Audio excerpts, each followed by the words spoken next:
Hey guys, welcome back to Tybee Time. So I was gonna make scalloped potatoes. I had some potatoes that were looking kind of rough and they needed to be used. And I didn't just want some scalloped potatoes on their own, so I had some burger. I'm gonna use some of this Havarti cheese, onion, and a couple cloves of garlic. And then I started thinking about it and I had some cream and mushroom soup that I had made and it was in the freezer. So I'm reheating frozen cream mushroom soup, homemade. And I'm gonna put this together and it's gonna be, it's gonna be like a scalloped potato hamburger bake, I guess. That's the only way I don't even know what to call it. Stick with me, let's see how this goes. Okay, guys, I'm going to start by putting onions down in the pan. And I'll saute those for a minute. And then I'm getting my microplane out and I'm going to do a couple cloves of garlic. Okay, this is how I'm going to do that.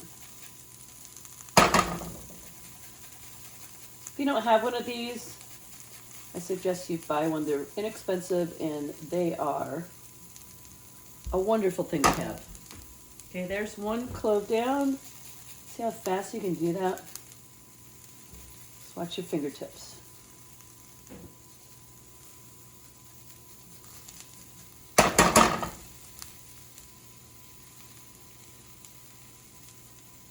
I don't know about you, but I love garlic and I probably use more than, I don't know, normal people do.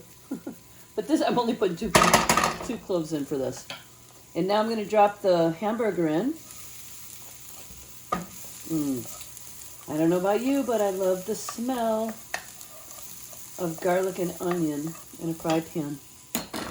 It's amazing.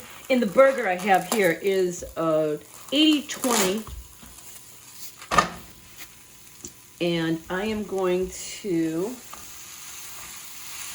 let this brown, and I'm going to put a bit of salt and pepper. I use kosher salt when it's salt and pepper. So I'm going to use a bit of kosher salt and pepper. Hang on, let me grab it. Okay, a little bit of kosher salt. And I have some coarse ground pepper. I like pepper. I don't know about you guys, but I like pepper. I'm going to go in with the pepper. Yep, that's right. You saw it. It's a lot of pepper. Okay, so I'm going to let this brown, and I'm not going to keep it here while I do it, and I'll be back in a few minutes and let you see what it looks like after it's brown. Okay, so now I'm going to add a little bit of onion powder and a little bit of garlic powder.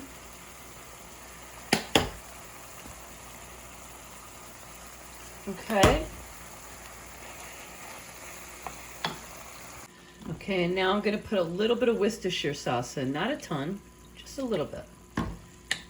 And I'm cutting up some cheese, and I'm trying to figure out what I'm going to do with the mushroom soup. I'm thinking I might put a couple tablespoons of flour in with this to thicken the soup.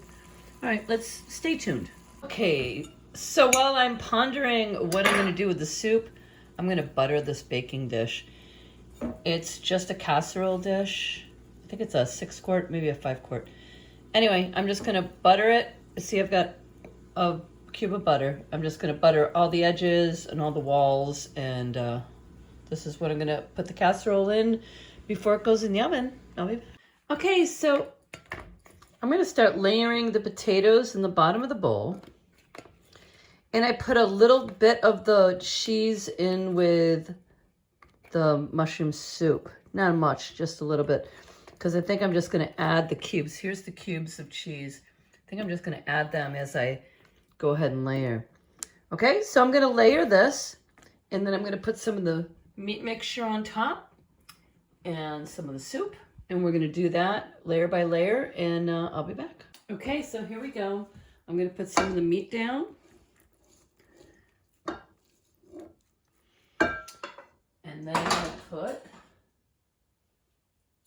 some of the mushroom soup. Like I said, I put some of the cheese in there. So put some soup down. Wow, that's kind of probably a lot. And then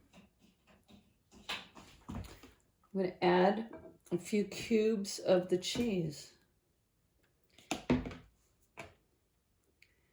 And like I said, this is kind of, well, it's not kind of, this is new. I've never tried this before.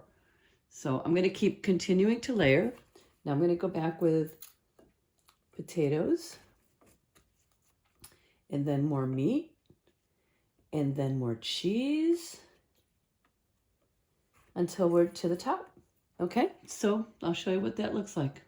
Okay, so I'm going to cover her up. And she's going in the oven, and I'll be back. Now, I decided while that's baking in the oven, I'm going to melt about a tablespoon of butter, and I'm going to crunch up some crackers and mix them together. And after about a half an hour, maybe 40 minutes of that casserole being in the oven, I'm going to sprinkle this all over the top. So I'll be back with that. Okay, so the crackers are in a zippy bag, and I'm going to, got a little meat cleaver. Very gently going to do this, so I don't want to pop the bag. Okay, so I'm going to do that. And like I said, melt a little bit of butter, and that's going to go on top. Okay, so back in the oven for about a half an hour. Oh my God, you guys, look at this. Oh, look at fresh, out of the oven, bubbly. How beautiful is that? Ah, thanks for watching.